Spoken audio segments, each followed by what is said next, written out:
Welcome back to episode 20 of Where Clarets Walk. Laurent just has to start games. Where is Fleming's best role? And just explain something to us, please. Why are fans still so negative about Scott Parker? You're third in the league. Dan and Jordan are here to explain all of that. And does the championship feel a little bit flat this season? If so, why? We're going to be asking these two for their thoughts on that. Welcome back. Please drop us a comment and let us know your thoughts as we go along on our 3 debates in 20 minutes chat. And obviously haven't subscribed, please do so. Dan, that first half against Norwich, were you ready to type Parker out into the comments yourself? Oh, I would never do that to Scotty P, as he's known amongst these circles. It was a very frustrating first 45 minutes. We're watching it through. I didn't go today. I watched it from home. And I was just scratching my head following from the derby midweek as well, which was a kind of non-event. You just wonder. Last week we were saying we owe him an apology, everything's rosy. And then at half-time today, we're 1-0 down. Barely we laid a glove on Norwich. And you just scratch your head thinking, where's it all gone wrong? Thankfully, we turned it around. I think he did influence the game. He made the right changes. And we come out 2-1 up. How we've won it is beyond me. But, I think at half-time, I think a few tweets went out, which were a bit blue. Yeah, we'll come on to Laurent in a minute. But just about James Trafford quickly, Jordan, because, without some of his saves, you wouldn't have been able to get back in that game, would you? Oh, you're seeing the best of Traff now. You really are. When I was watching it myself, I couldn't get down there. But when I was watching it, I remember when there were 3 shots, one after another, and the commentator went, "Oh, and it's a brilliant block for the third." No, it weren't. It were a save. It was that good of a save. You thought it were a block. Yeah, let's have a look at some of the comments being made. Robert says it was a shocking first half. Playing 3 at the back worked, but Laurent has to start. More on that in a minute. Play Fleming in the 10 behind a striker. More on that in a minute. Phil says as those saves from Trafford's kept us in it. And the subs turned the game. We may have been garbage first half, but what a result that is. That's what promoted teams do. All right, then, Laurent, let's start with that discussion, Dan. First of all, why isn't he starting? And does he now start next weekend? For me, he does. I think we've mentioned this before. I quite like him. He came on. He was much more positive in the role that he played. I thought he set up a few attacks. He created a lot more. So for me, I think he should be starting ahead of some of the others that get game time. That being said, when he did start games, he does seem to go missing at some point during them. I mean, he had a half a game today, I think, or however long he had. And I thought it was arguably one of our better players today, and he didn't play the full match. So for me, I think he should start. And once he's regular, you'll probably see much more consistency from him as well. But I think because he hasn't had that fitness necessarily at game level, that when he does play a full game, sometimes his performances drop a little bit. But for me, he should start. Okay. Yes, if Laurent doesn't start the next game, I give up with life, says Ryan. Jordan, ultimate starter for you against Watford? He's got to be. I'm very in agreement with what Dan said. See, what I like about Laurent is he's the type of player that will grab the game by the scruff of the neck and drag you up the pitch. I think we saw that quite a few times today. We do a lot of messing about at the back. Laurent isn't about that. You see, when he receives a ball, there's a bit of green, the head goes down and he charges forward.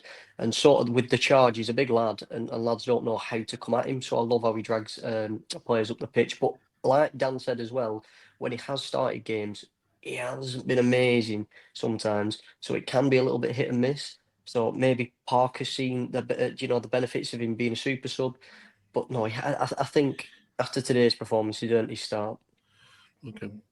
We're not going to talk about Koleosho for 3 weeks running. We're going to leave that to one side. It's going to feel like we're haranguing the lad. But we are going to talk about Fleming, Dan. Now, Fleming single-handedly kept Millwall up last season, playing a 10 role behind a main striker. Why is he not playing the same role for you? I don't know. I don't know why he isn't playing the role. He's played bit parts. He's had full games. He's not really set the world on fire. he comes on today and fires a rocket and sets up the comeback. Now, there's a few people, I don't mind him. I think he puts in a shift, and I think, he needs that consistency in the team. And people who will know who they were, when he come on today, the amount of grief he got on Twitter were unbelievable. What on earth are playing him? And there was one guy, he'd done some pictures of people holding up signs saying Fleming's rubbish, blah, blah, blah. I clicked on it and he deleted it about 10 seconds after he fired that rocket in. So you know who you are. I can't remember who it was. But it's, I don't know why. He seemed to have, he was immense at Millwall. When he left, all the Millwall fans were saying he's brilliant. He hasn't quite found that form just yet, but there's the odd flash of it being shown. And again today, I mean, the audacity to hit that from where he did it was a fantastic goal. Yeah, really, really great strike. Do you like him, Jordan? Well, I love him. He's one of them players.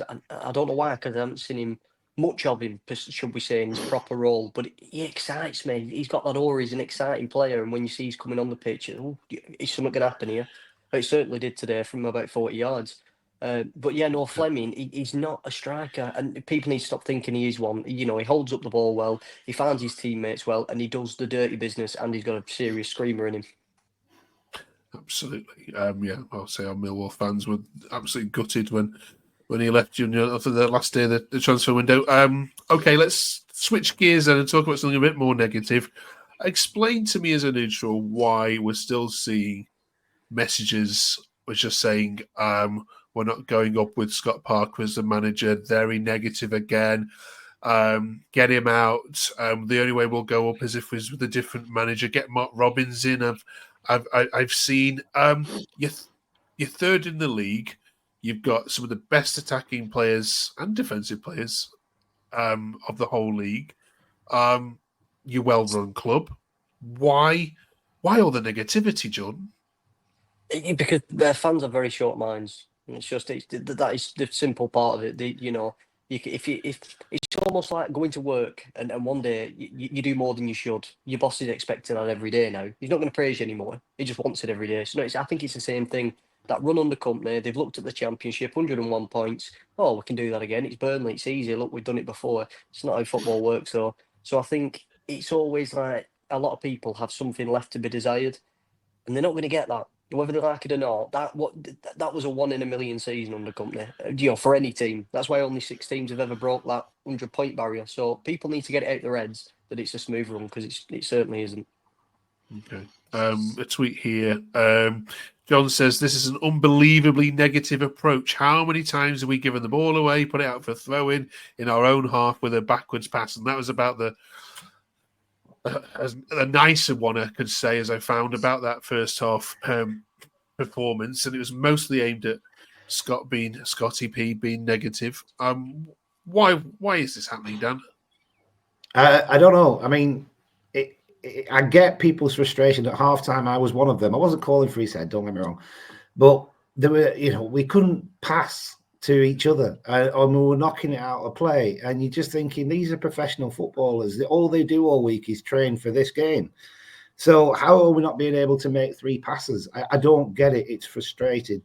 And I get a lot of the fans' frustration. I think I have to wholeheartedly agree with what Jordan just said, though. I think the expectation level is far too much for which is going to match reality. You can't marry the two.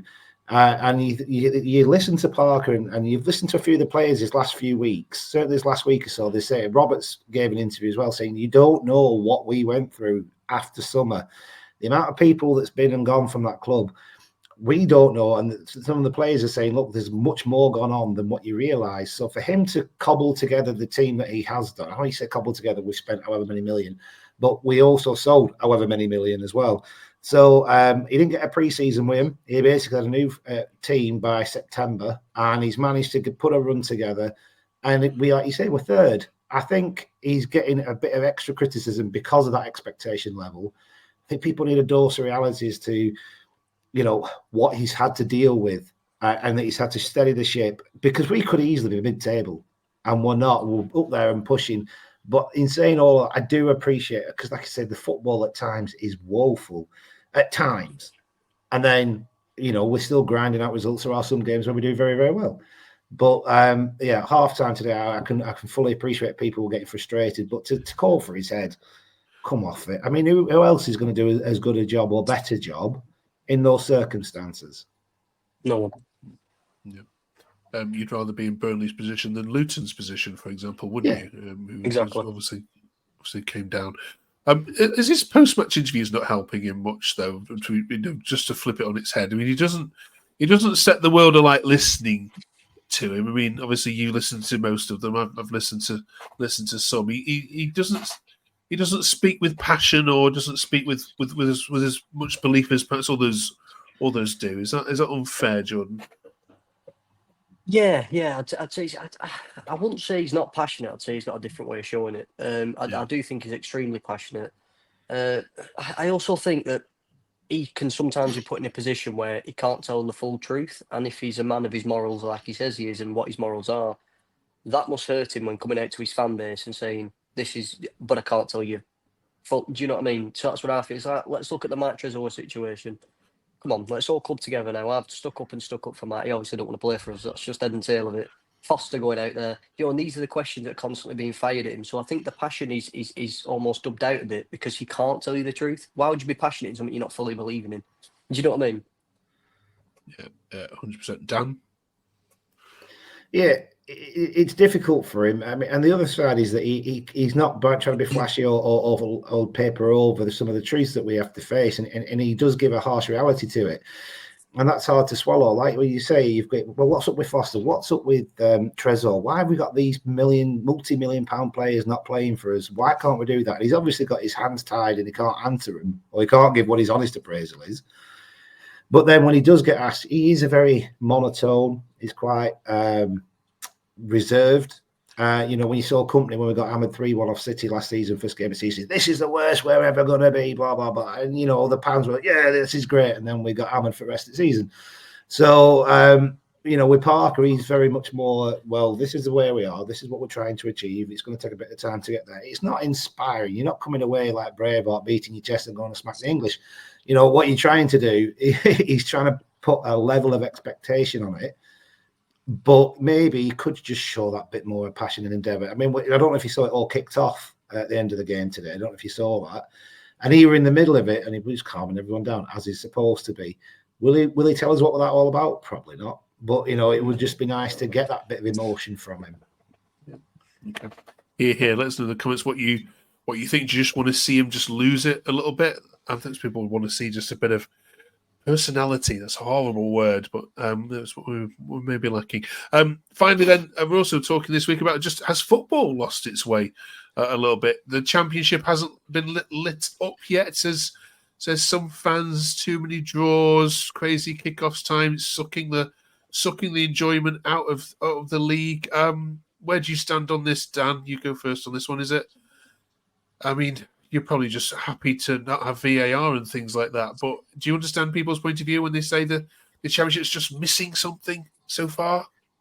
It's difficult to say. We've just spent the last 20 weeks saying how boring it is. But I kind of do. I mean, the atmosphere at the turf's a difficult one to do because that's kind of gone off the boil a little bit. I enjoy the fact there's no VAR. I think it makes it flow. I know it wasn't part really the question.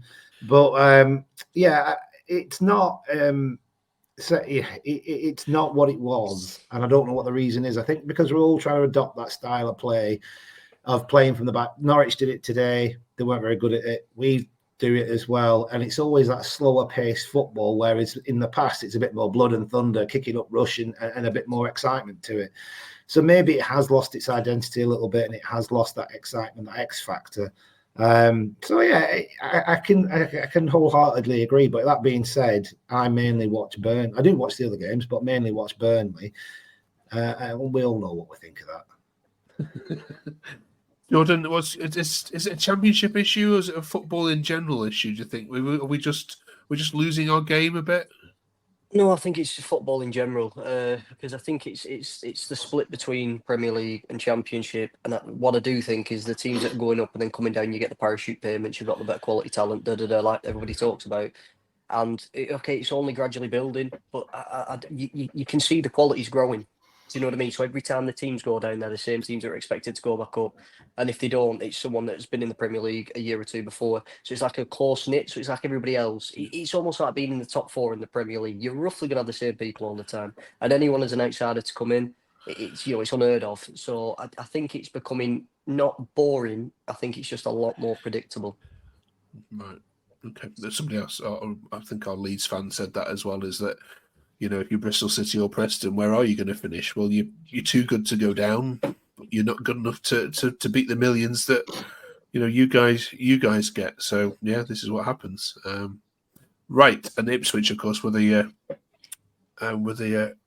flying the ointment to that plan. Let us know what you think. Is football losing its way? Watford next, then. Now, they're a funny old team because at home they're brilliant, but away from home they are garbage. Dan, what have you got to do differently to Watford that you didn't do against Derby? Apart from score. That I think, just impress ourselves a bit more, be a bit more attacking with it. I mean, it's all well and good, and people will disagree with me, and they tell me as much as well. But it's all well and good, this possession-based football, keeping the ball. I get it. I understand it, trying to find them, drag them out of position and whatnot. But every now and then, it'd be nice to have a shot. You saw Fleming today just whack it from 40 yards and it went in. I'm not saying we should do that all the time, but just have that a bit more pressing of them, not pressing them when they've got the ball, us impressing ourselves on them when we have the ball. Try and get a bit more involved in it. Against Derby, the amount of times we played it back, played it to the wing, whipped it in, their keeper collects it, and then we have to start all over again. Something a little bit different. I just think they've just got to go a bit more gung-ho about it. There is a risk because Watford are decent. They're about 7th, I think, now, and they could easily catch you on the break. So it's not without risk. But we'd have something different to talk about next week. Yeah. Watford have got a lot of pace on the counter-attack.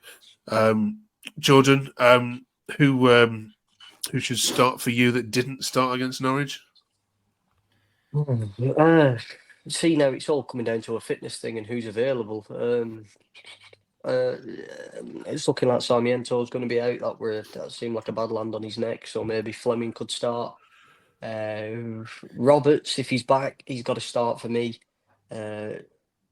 See, it's difficult because the amount of injuries you've got, you don't really know what your best lineup is. I'd maybe go pretty much similar to today. Bring Roberts in if he's fit, and if Sarmiento's struggling, bring Fleming in, but don't play him as a striker. I'm sick every time I put it on, and I'm going, oh, let's have a look. It'd be different this week. It's not. You've got Huntunja, you've got Rodriguez sat on the bench, and you've still got Fleming playing as a striker with someone who isn't a centre attacking mid just in behind him. You think, well, you've 2 nines on the bench. Maybe just similar to today, but let's just have a few tweaks. Maybe at right back in the middle. Okay. I think maybe Laurent needs to get his start as well. I agree. Yeah. Right, brings us full circle to the beginning. Then thank you very much, both of you. Enjoy the game against Watford this weekend. We'll see you on the other side of it. One more before Christmas, and it's a big one on Boxing Day as you travel to Bramall Lane for a big blockbuster. We'll preview that game next week with a Sheffield United fan. See you then for that.